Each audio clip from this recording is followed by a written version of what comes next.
Hola, ¿qué tal? En este video tutorial vamos a tratar el tema de la creación de tablas en Laravel.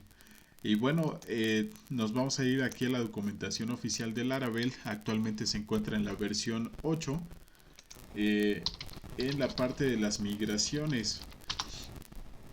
Cuando estamos hablando de una migración nos referimos acerca de la creación de una tabla, pero desde el código fuente de Laravel. O sea que no vamos a interactuar directamente con el gestor de base de datos. Bien, nos vamos aquí a la sección de la documentación en Laravel 8 y después nos dirigimos a la sección de base de datos. Y en la parte de migraciones podemos encontrar los comandos más comunes para crear, por ejemplo, las tablas, actualizarlas, renombrarlas y otras operaciones que se puedan realizar. Lo que nos interesa en este tema es ir directamente a la sección de las columnas y verificar cuáles son aquellos tipos de columnas que se pueden crear. Entonces por acá nos indica que se utiliza un método llamado table, sobre el cual vamos a tener la posibilidad de crear nuevos campos usando nuevos métodos que son los que están aquí disponibles, y tiene como título tipos de columnas disponibles. Según lo que estamos observando es que si queremos, por ejemplo, definir un tipo de campo varchar en nuestra base de datos a través de Laravel, pues el más recomendable es utilizar un string. Si nos vamos aquí a la documentación de string, podemos observar que el método string crea una columna equivalente a un varchar dentro de la base de datos. Algo interesante de estos métodos es que hay algunos que solo reciben un parámetro, que es el nombre de la columna, otros reciben dos, que es el nombre de la columna y la extensión en caracteres, o sea, en número entero, cuántos caracteres va a recibir. E incluso hay algunos métodos que reciben hasta tres parámetros, por ejemplo cuando estamos hablando de números decimales y números enteros. Bien, entonces vamos a realizar algunas prácticas sobre esto para que vayan conociendo la implementación de estos métodos y obviamente ver el resultado en un gestor de base de datos. Entonces el siguiente paso es abrir nuestro gestor de base de datos, ya sea que utilices PHP o MySQL. En mi caso yo utilizo MySQL Workbench, me agrada más por el espacio de trabajo que nos proporciona, pero pues también podemos utilizar PHP para todos los que estén acostumbrados a PHP pues tenemos que ir a la documentación oficial, perdón, al sitio oficial, después de ir a la sección de descargas, y lo que sigue es descargar el paquete respectivo. Podemos descargar la versión estable, que es la 5.04, o la versión 5.1.0, que es una más actual. Y también te puedes descargar, por ejemplo, si no quieres el PHP con todos los lenguajes, pues simplemente eliges el que tú quieras, que está en la versión en inglés. Y pues creo que es el más adecuado. En este momento pues va a comenzar a descargarse el archivo, en lo que esta ventana modal está aquí. Le damos en guardar, aceptar y esperamos a que finalice la descarga. Entonces lo que sigue después de ello es tomar ese archivo y pasarlo a la carpeta de nuestro servidor, ¿sale? Entonces aquí ya se va a reflejar en unos segundos.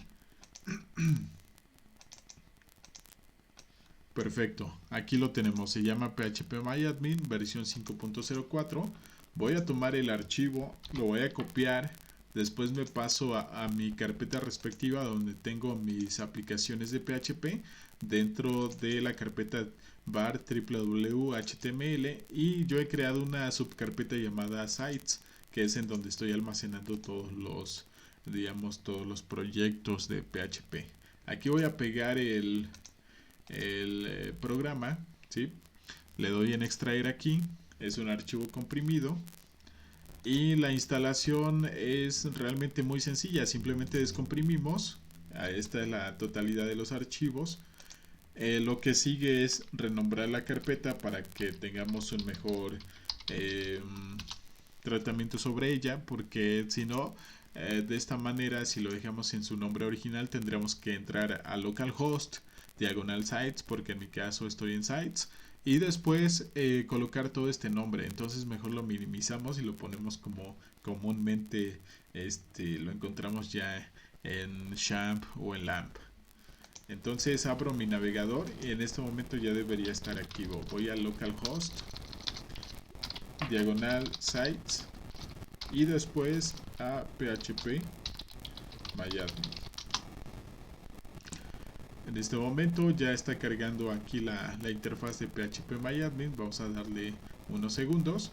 Voy a ingresar mi nombre de usuario de mi base de datos que he creado en videos anteriores y mi respectiva contraseña. Recordar que esa contraseña que puse pues es de tipo didáctico, solamente 4 caracteres, pero cuando estamos hablando de una base de datos ya implementada, o sea en un servidor, pues tiene que poseer una seguridad mucho más alta. Bien, aquí tenemos la cantidad de base de datos almacenadas hasta este momento dentro de nuestro servidor, y para este video pues voy a crear una nueva aplicación para no modificar la que ya tengo. Entonces yo estoy creando mis aplicaciones en una nueva partición que se llama dev, justamente aquí en esta carpeta, y aquí voy a crear un nuevo proyecto con Composer. Tú lo puedes crear donde sea, posiblemente en el www de tu sistema, allí donde almacené yo mi carpeta sites con las respectivas aplicaciones. Puedes ponerla en documentos o en cualquier carpeta que tú requieras. Entonces voy a abrir una terminal. Recuerden que Composer se maneja a través de una terminal sin permisos de superusuario en el caso de Linux. Si estás utilizando Windows, pues también tienes que abrir la terminal, de preferencia del Aragon, que es el que ya te proporciona dicha herramienta. Entonces ejecutamos el comando composer create project, o sea, la instrucción de crear proyecto, y le vamos a indicar que sea la distribución general, o sea, la que está como más estable. Vamos a indicarle que requerimos el paquete Laravel y le asignamos un nombre. En mi caso ya tengo app y app01, entonces voy con app02. Tú le puedes colocar el nombre que gustes aquí en esta parte. Ahora yo estoy utilizando Laravel 2, por lo que la instalación es más rápida a comparación del Laravel 1. También en algún otro video les voy a mostrar cómo actualizar a la versión 2 desde la versión 1 para que pues si no quieres desinstalar o no quieres perder ahí algunas características de tu Composer, pues ya puedas realizar en un solo comando la instalación respectiva. Vamos a esperar en este momento a que finalice la instalación de este framework, y lo que sigue es generar una migración para que conozcamos el proceso de creación de tablas con sus respectivos campos, y tú puedas verificar cómo es que se hace esa transición entre el método que estemos utilizando en Laravel, y después cuando se haga la sincronización con el gestor de base de datos, pues tú ya puedas verlos reflejados ahí, pero con los campos respectivos soportados por MySQL o por el gestor de base de datos que tú estés utilizando. Por ejemplo, puede ser SQL Server de Microsoft, puede ser Postgres o MongoDB, incluso Firebase, cualquier gestor de base de datos compatible con Laravel. Bien, en este momento ya ha finalizado la instalación de todos los paquetes, y aquí podemos visualizar todos los archivos que tendrá la estructura de esta aplicación. ¿Qué es lo que tenemos que hacer en este momento? Pues vamos a cargar el código fuente en una nueva ventana de Visual Studio Code o en el editor de código o IDE que tú estés utilizando para programar en PHP. Voy a cerrar esto. Debo saber dónde dejé mi proyecto, que en este caso, si he listo las carpetas y archivos, pues estoy hablando que mi proyecto se llama app02 y lo he creado en este momento a las 9:45 de la mañana. Bien, voy a cerrar esta terminal. Voy a abrir Visual Studio Code, que es el editor que estoy utilizando para esta serie de videos. Y se lo recomiendo porque tiene una serie de extensiones que te facilita el trabajo con los diferentes lenguajes. Eso es uno de los puntos a favor, y además que es un editor de código libre, o sea que aunque es de Microsoft, pero no nos lo están vendiendo, lo están dejando para uso general y gratuito, se supone que gratuito. Nos vamos al menú File, después en la opción de Open Folder vamos a abrir la carpeta respectiva. En este caso mi aplicación se llama app02, la abro. Debe estar así marcada aquí, ya ninguna carpeta de estas ya debe estar seleccionada para que cargue todo el árbol de carpetas y archivos. En este momento ya está cargando lo respectivo, ¿sí? Ya podemos ver aquí toda esta información. Y bueno, en lo que carga o finaliza la carga de todos los archivos aquí, la indexación, nos pasamos a Workbench. Ahora, ¿por qué nos pasamos a Workbench si es que estamos trabajando en Laravel? Ok, nos pasamos a Workbench porque debemos crear la base de datos que vamos a conectar con nuestro framework. Si no la creamos, va a ser algo complicado y tendremos que hacer este paso de una forma u otra. Entonces, vamos a abrir nuestra conexión. Si tú tienes alguna otra aquí, no hay problema, o sea, la que tú quieras utilizar. Y lo único que vamos a hacer aquí es crear una nueva base de datos, ya sea que la crees desde acá en crear esquema o la crees desde el código fuente.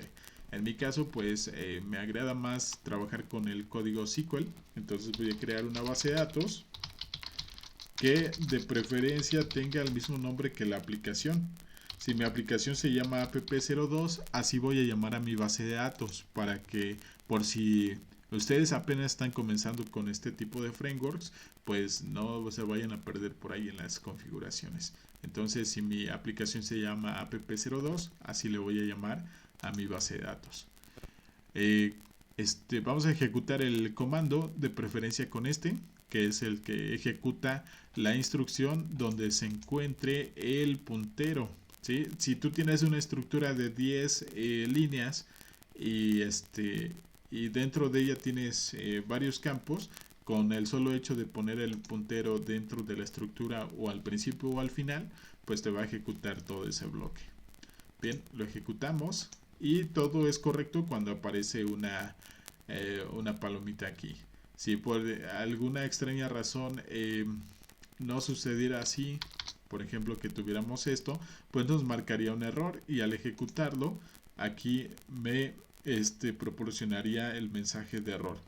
Algo muy importante es leer esos mensajes que nos aparecen. Por ejemplo, aquí tenemos una X o un tache, como ustedes lo quieran llamar, y si ponemos el puntero encima de toda esta línea, pues nos indica allí cuál es el error. O sea, en este caso, pues es un error del lenguaje SQL.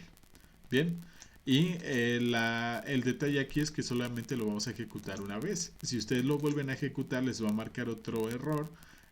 Y aquí nos dice que ya no se puede crear porque la base de datos app02 ya existe. ¿Sale? O sea, no puedes sobreescribirla.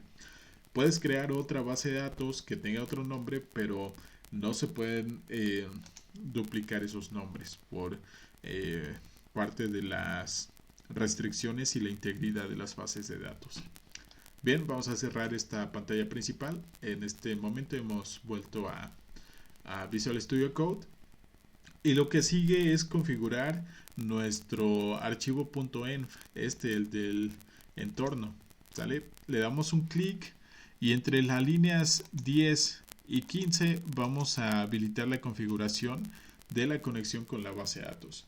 Mi base de datos se llama app02, es esta.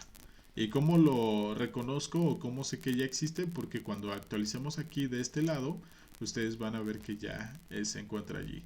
Para los que apenas están entrando a este gestor de base de datos, van a verificar que no sé si su pantalla es de menor resolución, solamente aparece la parte de la administración, pero si le dan un clic aquí, entonces se habilita la vista de todas las bases de datos que tengan.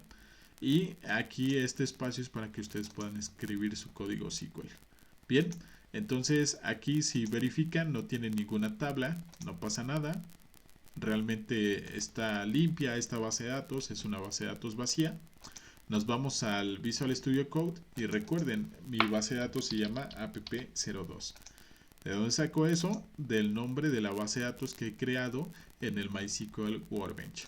Ahora, ¿qué otro dato necesito? Necesito el usuario de mi base de datos. Ya hemos comentado antes que en Linux el usuario root nos permite crear más usuarios, nos permite crear bases de datos, asignar permisos y muchas otras cosas más. De hecho, tiene los permisos sobre todo, es un superusuario, pero no es recomendable utilizarlo en una conexión para hacer incluso pruebas de desarrollo de software. Cuando ya estamos en un hosting real en donde tienes que levantar tu aplicación ya en modo de producción, no vas a poner tu usuario root, sino que el propio hosting te genera un nombre de usuario específico para que solamente puedas actuar sobre la base de datos que te asigna. En este momento yo tengo un usuario que se llama user admin. ¿Y de dónde saco ese usuario? Pues de la consulta o de, digamos, de los usuarios que yo tengo en el sistema. Si nos vamos, por ejemplo, aquí a realizar una consulta, voy a ver qué usuario tengo en mi tabla que se llama user. ¿Sale? Bueno, seleccionar usuario de la tabla user. Parece ser que no he seleccionado la base de datos. También es este otro detalle. Para que yo pueda verificar algún dato dentro de mi base de datos, debo primero utilizar el comando use, especificar la base de datos que voy a utilizar y después entonces ya puedo realizar la consulta respectiva. Con esto ya podría tener la lista de usuarios que tengo en mi base de datos, o mejor dicho en el gestor. Y listo, aquí ya tenemos a los usuarios, tengo el usuario user admin y todos los demás, ¿sale? Entonces es el que yo voy a utilizar. La contraseña ya la definimos en algún otro video. Y bueno, voy a colocarla aquí. Recuerden, esta base de datos esta contraseña para este usuario solo es de tipo didáctico, por eso está así, pero ya en un entorno real las contraseñas son largas con combinación de caracteres de cualquier tipo. Bien, una vez que hemos agregado la configuración aquí en esta sección de la línea 10 a la 15 del archivo .env de nuestro proyecto, guardamos los cambios. Nos podemos ir aquí al menú File y después darle clic en guardar como. ¿Sale? Y una vez que hemos hecho eso, es momento de abrir nuestra terminal dentro de Visual Studio Code. Le damos en nueva terminal. Ya estamos aquí. Estamos dentro de la ruta de nuestro proyecto, justo en la carpeta principal. Y vamos a ejecutar el comando php artisan migrate. ¿Sale? ¿De dónde tomamos este comando? El comando migrate funciona para migrar toda la configuración de las migraciones. Una migración es una estructura de tabla que se va a almacenar aquí en la sección de base de datos de nuestro framework y lo encontramos justamente aquí. Si ustedes verifican, tenemos ya 3 tablas preestablecidas, que es la de usuarios, ¿sí? Y si abrimos el archivo podrán ustedes verificar que ya tiene los campos ID, el campo name, email, o sea, nombre, correo electrónico, la verificación del correo electrónico y la contraseña. Además tiene un token para checar el inicio de sesión del usuario y todo lo que tenga que ver con su sesión. Y tenemos un campo que se llama timestamps, que lo que hace es crear 2 campos. Uno para especificar cuándo se creó en registro y otro para determinar o mostrar al usuario cuando se actualizó dicho registro. Bien, en total tenemos 1, 2, 3, 4, 5, 6 y este que vale por 2, 8 campos. Y bueno, ahora que hemos hecho la migración, si ustedes verifican, aquí me indica que se han migrado. Se han migrado todos los cambios que tienen estos archivos respectivos. Ahora vamos a ver dónde se ve reflejado ese resultado. Esto ya lo podemos ver aquí en el Workbench, justamente en la sección de la base de datos. En este momento nuestra base de datos parece que está vacía, pero si actualizamos vamos a verificar que ya se habilitaron algunas tablas dentro de nuestra base de datos app02. Si vamos a la sección de usuarios, o sea esta tabla, y le damos un clic aquí en el icono de la llavecita, podemos verificar la estructura respectiva de esta tabla, que nosotros no la hemos diseñado, ya viene allí como una plantilla. Y tenemos 2, 4, 6, 8 campos, así como lo determinamos hace un momento. Y cada uno de los campos también tiene digamos que una configuración respectiva, que es algo que debemos aprender desde ya en Laravel para que podamos manejar todo correctamente y no tengamos complicaciones. La segunda tabla que se ha creado se llama reseteo de contraseñas y el otro trabajos fallidos. Y se crea otra tabla que se llama migraciones, que no está aquí, pero sí se refleja en el gestor de base de datos. Esta de migraciones es la que va a contener la configuración o el registro de las migraciones que se están creando allí en el sistema. ¿Sale? Bueno, ahora vamos a proceder a crear nuestra primera migración.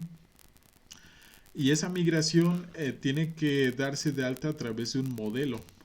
Eso lo vamos a realizar dentro de nuestro proyecto que se llama app02. Tú le puedes poner el nombre que quieras a tu proyecto. Lo que interesa aquí es realizar las operaciones para que te vayas acostumbrando a este tipo de trabajo de base de datos desde el framework Laravel. ¿Sale? Entonces, para esto voy a utilizar esta misma terminal. Voy a limpiarla. En el caso de Linux, para limpiar la pantalla es ls. Para el caso de Linux es con clear. Bueno, entonces ejecutamos el comando php artisan make model y después especificamos pues el nombre del modelo. Vamos a trabajar aquí con person, así de forma general. Vamos a tratar de utilizar la mayor cantidad de métodos posibles para creación de campos y para que ustedes tengan una idea más precisa de qué es lo que se puede hacer. Y agregamos una A-A. Esto sirve para que nos cree una estructura completa de programación, que también se le puede conocer como un scaffold o se le puede conocer como un CRUD. De hecho, hacia allá vamos hacia la creación de un CRUD. Presionamos Enter y enseguida ustedes verán que les creará 5 archivos. El primero es el modelo, en donde vamos a especificar aquellos campos que sí se pueden tratar dentro de la base de datos y obviamente con el framework Laravel. Es con lo que vamos a estar interactuando en la parte del intercambio de datos. Después tenemos una factoría que nos sirve para crear allí algunas cosas con los datos. Después tenemos la migración respectiva, que la vamos a identificar porque tiene la fecha exacta en la que se creó, que fue el 18 de febrero de 2021. Aquí me marca a las 4 de la tarde, pero son las 10 de la mañana. Eso es por la configuración que tengo por Linux. Y después el nombre respectivo de esta migración, que es crear tabla people. ¿Sí? Si ustedes verifican, aquí es interesante y también es muy importante respetar las reglas del framework. Si nos pide que creemos el modelo con la primera letra mayúscula y en singular, nos lo traduce automáticamente al plural. Y bueno, el plural de persona, o sea, más de una persona son personas, o sea, y aquí nos lo traduce a people. Ya no es necesario que nosotros estemos haciendo eso manualmente. Y entonces, después de ello, nos crea también un seeder, que la tarea principal de este es sembrar datos, así como su nombre lo dice, seeder. Y un controlador. En el controlador vamos a estar trabajando toda la parte de las funciones y la llamada a las vistas correspondientes ahora sí, del módulo de persona. ¿Sale? Bien, hasta aquí dejamos este video tutorial, hasta la creación de este modelo que nos genera un controlador de tipo resource y obviamente los otros elementos también.